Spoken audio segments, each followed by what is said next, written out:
Welcome to another episode of the Not Scrum Done podcast. I'm Andriana Marshall, and that is, I am Grand Scrum Master Scott. we're going to talk about 7 ways to measure the maturity of a Scrum team today. It's really important to have a mature Scrum team, but how do you really know if your Scrum team has hit that level of maturity or not? So let's get into it, starting with they adhere to the Scrum practices. You want to kick us off with this one, Scott? Sure, Andriana, thank you. I will start that off. Adherence to the Scrum practices. One of the first few things I do, let's say on my first week on the job, ladies and gentlemen, is I actually have the Scrum guide in my hand. Because the first week, I'm typically just observing the team. I'm going through sprint planning, daily Scrum, the sprint review, and the sprint retrospective. And I'm actually looking at the Scrum guide and I'm watching what they're doing. And I'm asking myself, is what I read in the Scrum guide, is that the same thing I'm seeing with my eyes as I watch them go through their events? And in most cases, it is not. So, one of the ways I individually, as a Scrum Master, look at adherence to the Scrum practices is okay, if what I read in this guide, can I see it with my eyes? And I'm asking myself, how can I bridge that gap? So the next one, stability and predictability. So a Scrum team we can assess them basically. Are they meeting their sprint goals? Are they actually delivering with quality? Are they sticking with their definition of done on a consistent basis? I think these are all valuable things to understand. If your team is, not hiding work and different things like that, like you can count on them. And I think a level of trust and reliability is really important for a mature Scrum team. When you're first starting out, it's really hard to even predict what you can get done in a sprint. So you're going to be all over the place. It, in my opinion, for at least the first 4 sprints, that's my opinion. It's not in the Scrum guide, just to be very clear on that. I think the first 4 sprints are where you're just trying to figure it out. And you'll get better over time at this. But I think when we're talking about knowing your team is mature, I think stability and predictability is one of those key measures. Scott, do you have anything to add? Perfect. Nothing else to add. So the third thing is a team being self-managing and cross-functional. Now, we did a previous video on how as a scrum master you can be more effective and get your team to be self-managing, so check that out if you want more details on this. Ultimately, a mature scrum team is going to be self-managing and cross-functional. So they're going to be able to remove impediments. If they can't remove it themselves, you as a scrum master can. They have ownership of their work. Anything else, Scott? To your point, self-managing, we've covered that in detail, but I want to give some more insights on cross-functionality. When we think about or talk about cross-functionality is, I remember at one job I had that we didn't get it done because we was waiting on a UX designer to approve some stuff. In the retrospective, we decided, hey, how cool would it be for us to get a UX designer on our team so that we can remove that impediment, because that was the reason we did not get it done. So when we think about cross-functional, the definition in the Scrum guide is we have all the skills on a Scrum team to do whatever it is we're trying to do or to deliver what we're trying to deliver. And that was the impediment for us not getting to done in that specific case. Now, the other thing I want to highlight for everyone is, there's a term out there called T-shaped skills, just like the letter T. What that means is you wide across the top in, let's say, a domain, and then the perpendicular line in the T means that you are deep in, let's say, a particular category. So how about let's change that T into the letter I or some other letter? Whereas, Scott, I know more than just Scrum.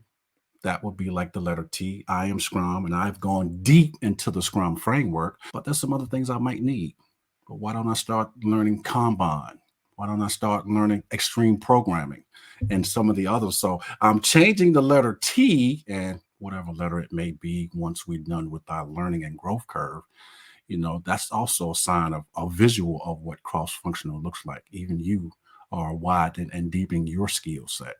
Yeah, I think that's a great transition to our next point, which is continuous improvement. I think being mature is understanding that you're not perfect. Your team's not perfect, and there's always room to grow. The best teams that I've been on have actually been fantastic at continuously improving. And from the outside, they probably do look perfect, but I think because they're constantly perfecting themselves, that they give off that appearance. Anything else to add to this one, Scott? Just to emphasize, this is vitally important, that continuous improvement piece. And that goes back to what we said earlier, that we're working in a complex domain. We're basically running an experiment to try to figure out how to do this.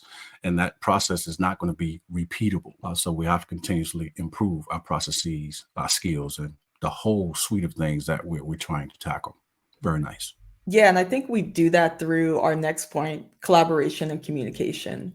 One of the things that we really want to do beyond just within our own team is making sure that we're collaborating with stakeholders, and whether that be users, management, customers, whatever that may be, is actually continuously improving, is going to be a part of continuously making our product better, ourselves better, being able to have escalation points and, notice blockers or impediments sooner, and being able to remove those, and sometimes using our stakeholder, collaborating with them in order to remove impediments and things like that. So we want to make sure that we have the proper transparency, and we're just fully aligned with our users and each other. Continuing on, the sixth thing that we think is really important is adaptability and responsiveness. And I know this may sound really close to continuous improvement, but it's a little bit different in that we are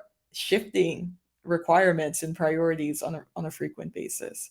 I've worked with in the past people that would be like, things change too much. I don't like the changes. Now, these changes aren't happening within their sprint. It's not like we're changing the sprint goal or whatever. It's based on actual market research and user requirements and user demand. But that's part of being adaptive and being responsive. We're responding to the needs of our users so that we can stay in business, basically, is what I had to explain. It's really important to remember we're trying to stay in business, and we want to give users or customers, depending on your domain, what they actually want, what they're actually going to use. When I think about adaptability and responsiveness, let's go back in time just for a couple of years. I remember it being February when the pandemic was in China and it was supposed to come to the United States. I didn't think it was going to happen. Most of you, like I did, got the call, say, hey, go home for 2 weeks. Here's what I want to highlight for you, just taking you back in time for a moment. Now, at that time, I had 2 teams, and most of our QA personnel was offshore in India, actually. Now, India at the time was not set up to work remotely. So that created a problem for us in terms of being able to get the testing done before the end of the sprint, because all of our QA representatives were offshore. We have a problem. There are a lot of companies during that time, even us, we talked agile, but we really wasn't truly agile. And we had to learn real quick how to become agile. And how do we solve that problem? I asked the question as a Scrum Master in the sprint retrospective. We was talking about these situations that was going on and trying to mitigate the risk. And hey, developers, what are we going to do about the testing? Well, Scott, I can test, a developer said.